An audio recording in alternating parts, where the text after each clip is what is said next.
Ассалаумағалейкум, пайдалы ақпараттар арнасының көрермендері, каналыма қош келдіңіздер.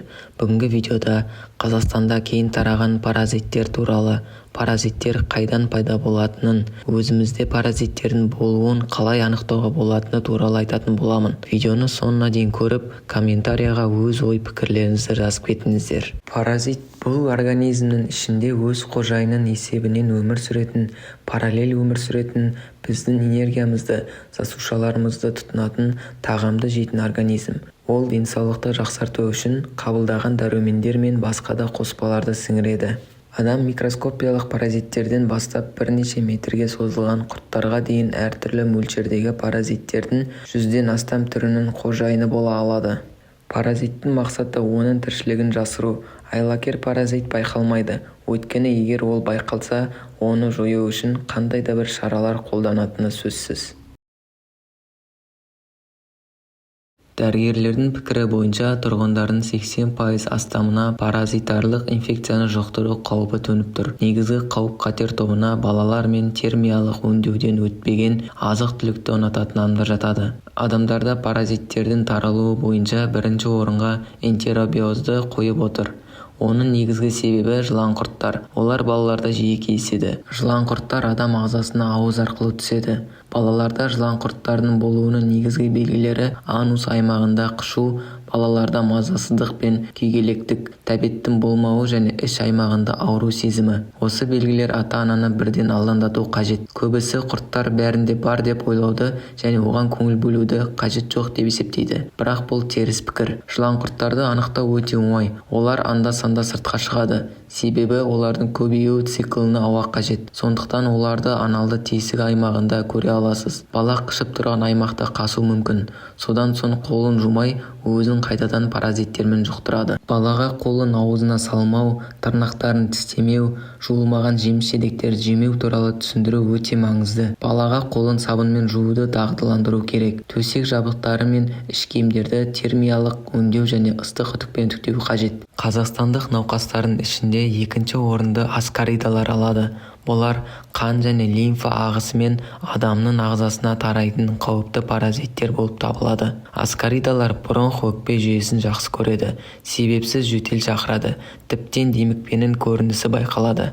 Сонымен қатар паразиттер саңырауқұлақ жұқпасының дамуына жағдай жасайды. Сондықтан паразиттерге қарсы бағдарламада саңырауқұлақтарға қарсы ем қатар тағайындалады. Адам интернет желісінен әлдеқандай ақпаратты оқып алып, құрттарға қарсы бір немесе екі дәріні ішу арқылы өзін-өзі емдеумен айналыспау қажет. Бұлай тек мәселені ушықтырып, өзіне зиян келтіруі мүмкін. Дәрілерді қабылдау құрттардың өліміне әкелуі мүмкін, ал олардың ыдырау өнімдері адам ағзасына уытты әсер етеді.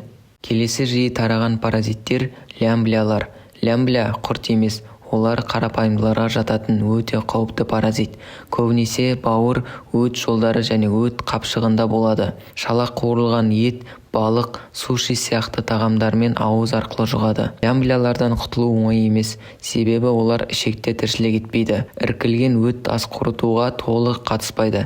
Лямбля жұмыртқаларын ыдырата алмайды және осы жұмыртқалар адам ағзасына оңай енеді. Бауырда болатын және гепатоциттерді бұзу нәтижесінде бауыр циррозына алып келетін паразиттің келесі түрі апистархоз. Апистархоз термиялық өңдеуден өтпеген балықты, яғни суши, тұздалған балық, сүрленген, қақталған теңіз және өзен балықтарын жейтін адамдарда кездеседі. Егер лямбля мен аписторхиялар өт шығару жолдарын мекен етсе, паразиттің басқа түрі шистосомалар зәр шығару жүйесін мекендейді және жиі қуықта кездеседі. Филариялар жәндіктердің шығу арқылы ағзаға түседі. Тері астында жолдар жасап дамиды. Филарияның ең сүйікті иесі су жағасында шатыр құрып, онда түнейтін балықшылар. Көп адамдар осындай демалыстан өзімен бірге балықтармен қатар паразиттерді де ала келеді. Қазақстандықтарда құрттардың ең қауіпті түрі болып есептелетін эхинокок жиі кездеседі. Оны тек ота жасау арқылы ғана алып тастауға болады. Эхинококты киста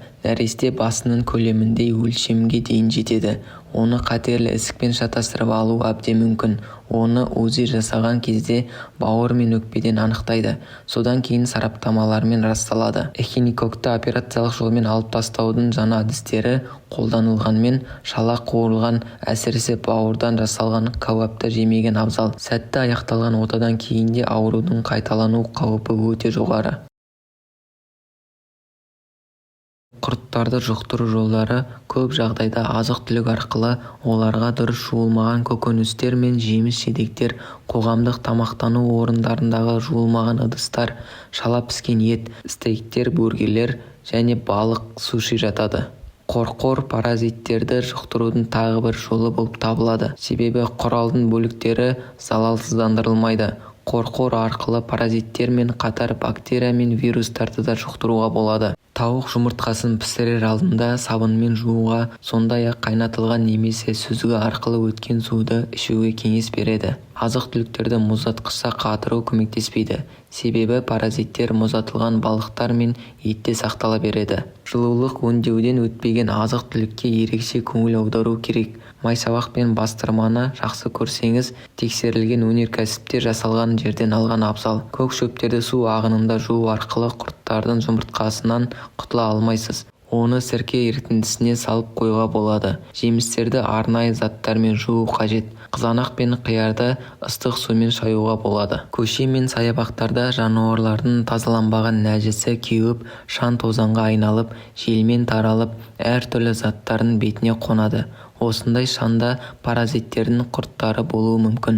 Адам осы шаңды жұту немесе құрт жұмыртқаларын аяқ киімдері арқылы үйіне әкелуі мүмкін. Үй жануарлары паразиттер жұмыртқаларын көшеден жүндеріне немесе табандарына жабыстырып үйге әкеледі. Сондықтан олармен серуендеген соң табандарын жуып, жүндерін тазалау қажет. Жылына 2 рет үй жануарларына құрттардан тазалану шараларын жасау керек.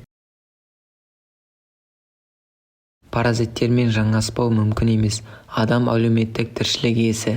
Бірақ бұл сіздің паразитті міндетті түрде жұқтырады дегенді білдірмейді. Иммунды жүйе мен ас қорыту жүйесінің жақсы жұмысы ағзада паразиттердің болмауының кепілі. Егер асқазан ішек жолдары жақсы жұмыс істесе, паразиттердің жұғу қаупі сізге төнбейді. Ауыз арқылы түскен құрт жұмыртқасы сілекеймен кездеседі. Егер бұл бөгеттен құрт жұмыртқасы өтіп кетсе, одан әрі асқазан ішек жолдарында асқазан сөлі, өт, ферменттер іске қосылады. Сау адамда бұл құрт жұмыртқасын жояды. Иммунды жүйені нығайтыңыз. Өттің ағуын, бауыр мен ішектің жұмысын бақылаңыз. Микробиотаның қалыпты тепе-теңдігін сақтаңыз. Осының бәрі ағзаға құрт жұмыртқасы түссе де, оны паразиттердің дамуын тоқтатады.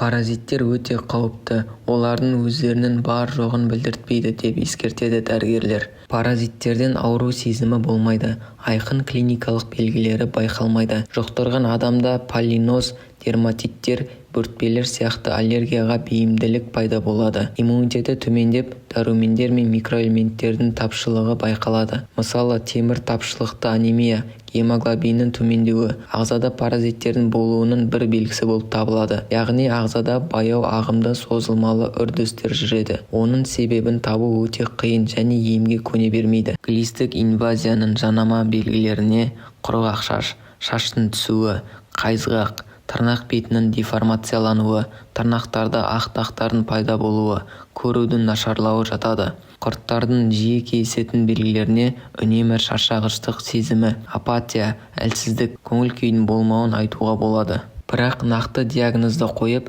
зертханалық тексерулер мен аспаптық зерттеулердің нәтижесінде ғана дәрігер-паразитолог құрттарды ағзадан шығара алады. Паразиттердің әр түріне сараптама бағасы арзан емес. Сондықтан дәрігерден зертхана мен паразиттер түрлерінің тізімі бойынша алдын ала кеңес алу керек. Нәжісті құрт жұмыртқасына микроскопиялық зерттеу сияқты ескі әдіс әлі күнге дейін кең қолданыста.